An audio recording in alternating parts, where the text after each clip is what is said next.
Сәлем дуслар! Бүген біз журналист хаталары турында сөйләшербез. Әйе, безгә төгәл мәгълүмат җиткерү бурычын үтәүчеләр дә ялгыша икән. Мин журналист булам онлайн дәресләре вакытында еш кабатлана торган хаталарның берничәсе хакында без инде сөйләштек. Бүген әлеге теманы киңрәк карарбыз. Журналист һөнәре бик кызыклы, әмма катлаулы профессия. Бу һөнәр ияләре дә хатадан хали түгел. Иң еш күзәтелә торган хата ул тикшерелмәгән мәгълүмат белән эш итү. Мәгълүмат фактларның дөрестлеген тикшереп бирү журналист кешенең үз абруен, автор буларак халыкның аңа ышанычын саклап калырга ярдәм итә. Текст, фото, видео аша ирештирелгән мәгълүмат тикшерелмәгән, ялган икән һәм моның шулай булуын сезне укып бара торган аудитория белеп алган икән, сезгә карата ышаныч кимиячәк. Мондый хәбәр халык арасында аңлашылмаучылык, ыгы-зыгы, курку хисе барлыкка китерергә мөмкин. Шәхси блог алып барган очракта да башка бер чыганактан алынган мәгълүматны тикшермичә үзеңә урнаштыру рөхсәт ителми. Ә инде дәүләт матбугат чараларында эшлисең икән, мәгълүматны кат-кат тикшерү мөһим. Икенче хата – плагиатлык. Шуны онытма, синең язма ул уникаль продукт. Ул башкаларны кабатламаска тиеш. Әлбәттә, син язарга алынган тема буенча язмалар, фикерләр алар бик күп. Бүгенге көндә бөтен дөнья интернет челтәре теләсә нинди сорауга җавап таба. Әмма синең язмада кабатлауга урын юк. Үз һөнәреңдә хөрмәт казанырга һәм исемеңне ишеттерергә телисең икән, тырышырга туры киләчәк. Өченче хатага килеп җиттек. Кешенең үз исемен яшереп калдыру хокукына зыян салу. Мәгълүмат чыганагы белән эшләү аерым бурычлар билгеләвен сез инде беләсез.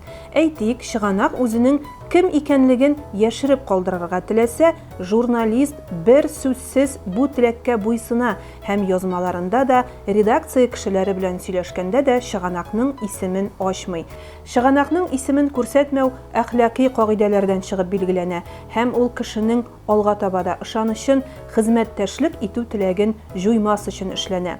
Чыганак үз исемен күрсәтүне таләп итәргә дә мөмкин. Бу очракта журналистка буйсынудан башка чара юк. Дүртенче хата – яшерен мәгълүмат туплау. Мәгълүматны ачыктан-ачык, яшермичә җыю иң дөрес эш алымы булып санала. Журналист үз һөнәренең абруен сакларга, төрле кыек юллар аша мәгълүмат җыюдан сакланырга тиеш. Бу журналистка җитешсезлекләрне курыкмыйча күрсәтергә мөмкинлек бирә. Фото, видео ясар алдыннан да кешедән ризалыгын сорагыз. Бу язмалар кешеләрнең шәхси тормышка булган хокукларын бозмаска тиеш. Бишенче хата – язмада кирәксез мәгълүматның артып китүе. Журналистлар телендә аны су күп кушылган дип әйтәләр.